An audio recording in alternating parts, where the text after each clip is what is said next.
Well, very well done. Thank you, Rianne, and good luck to you. And we know you'll have a great career. We're also, the importance of nurses, of course, we're here today, but I think we should also just point out that Florida was one of the states that recently guaranteed patients that they would be able to have family members visit them in the hospital and in nursing homes.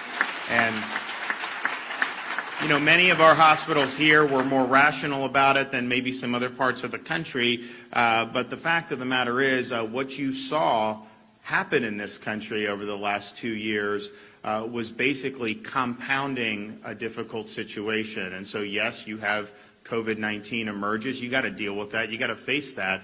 But to shut off people in their most vulnerable moments from the type of human contact of the people that they love, that is not good medicine, okay? It's not, the people, when they have the people there around them, even if it's just being more comforted, if they don't end up pulling through, that means a lot, and those moments mean a lot to people. But you're never going to convince me that the outcomes are better when people don't have their loved ones around them. Of course they're not. And so we were very much an advocate very early on from having hospitals do this. I know there was, here in Central Florida, you had families did have to have access by and large.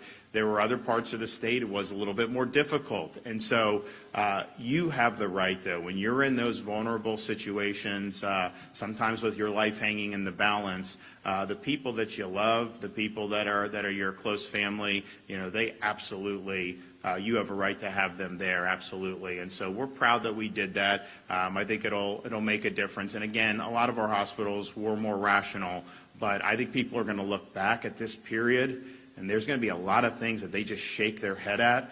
Like, I mean, I think like in California, I remember seeing like some guy just swimming in the ocean by himself, and they like all these police boats go and take him out of the water as if he was some real threat for COVID. I mean, so some of the stuff was ridiculous what would happen.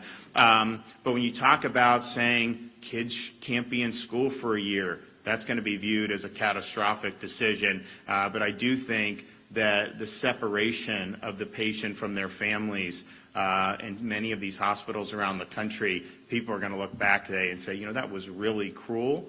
It was not something that ultimately impacted the trajectory of the disease spread one iota, and it ends up leaving, I think, very bitter taste in the mouth of families when you're on a computer screen or a phone.